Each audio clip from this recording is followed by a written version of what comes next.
Renforcer la confiance, la cohésion sociale et la résilience au Mali. Lancement des rapports de recherche Ambé Kungodo. Ce mardi 16 avril 2024 s'est tenu le lancement des rapports de recherche du projet Renforcer la confiance, la cohésion sociale et la résilience entre citoyens et détenteurs du pouvoir dans les régions du nord et du centre du Mali. Aussi connu sous le nom Ambé Kungodo, présidé par M. Ibrahim Sempara, secrétaire général du ministère de la Refondation de l'État, représentant le ministre de la Refondation de l'État, chargé des relations avec les institutions, Ibrahim Ikassa Maïga. L'événement a réuni des autorités maliennes, des diplomates, dont l'ambassade des États-Unis au Mali, des partenaires techniques et financiers et des représentants de la société civile. Et réalisé par l'Institut malien de recherche Action pour la paix IMRAP, en consortium avec Econtabilité Lab Mali ALAB et financé par IAS2 Mali, le projet Ambé Kungodo vise à contribuer aux efforts du gouvernement malien pour renforcer le dialogue social, consolider la paix et la cohésion sociale dans ces régions fragilisées par les conflits.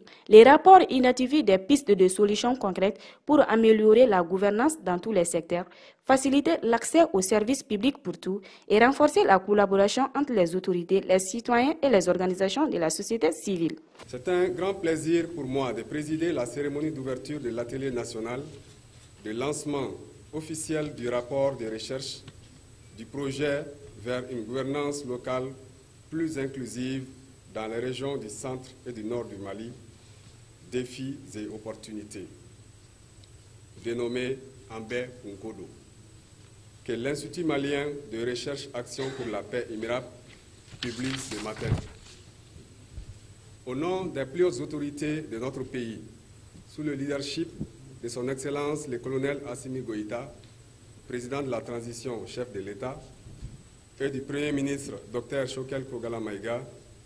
je vous adresse mes vifs remerciements pour avoir honoré de votre présence la présente cérémonie. À l'évidence, la problématique de la gouvernance dans tous les secteurs et de la cohésion sociale dont il est ici question se trouve au centre des priorités des autorités de la transition. En témoignent diverses stratégies et actions mises en œuvre par le gouvernement, notamment la tenue des Assises nationales de la refondation ANR, le cadre stratégique de la refondation de l'État et ses plans d'action, l'adoption d'une nouvelle constitution, la création de l'autorité indépendante de gestion des élections, la stratégie nationale de lutte contre la corruption, les nombreuses réformes du système judiciaire pour le renforcement du dispositif de lutte contre la corruption, la délinquance économique et financière et l'initiation du dialogue intermalien, j'en passe. Mesdames et messieurs, je ne peux que féliciter l'IMRAP, Accountability Lab Mali et leurs partenaires, l'USAID, pour cette belle initiative de mise en œuvre à travers de longs mois de recherche et d'analyse qui s'inscrit en droite ligne des efforts des plus hautes autorités de notre pays. En effet, la présentation de cette étude qui vient appuyer celle précédemment réalisée par l'IMRAP nous permettra de mieux cerner les défis et les besoins des populations, en même temps ceux des acteurs institutionnels des zones d'intervention du projet pour l'amélioration du dialogue social, de la redevabilité, du développement local et de l'accès aux services sociaux de base dans les meilleures conditions. C'est cette approche qui a guidé la collecte, l'analyse et la production de rapports de recherche produits par l'ONG partenaire de l'USAID, l'Institut malien de recherche Action pour la paix, IMRAP, et intitulé « Vers une gouvernance locale plus inclusive dans les régions du centre et du nord du Mali. Défis et opportunités »,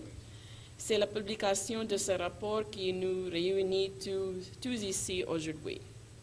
Ce rapport permettra de présenter les résultats des consultations auprès des populations et des acteurs locaux, destinés pour les autorités nationales et locales, les partenaires techniques et financiers et les organisations de la société civile. Ce rapport entend également les inviter l'action. Son contenu met en lumière les défis réels auxquels les populations sont confrontées dans l'accès aux services publics, les opportunités d'amélioration de la gouvernance dans tous les secteurs et la cohésion au sein des communautés.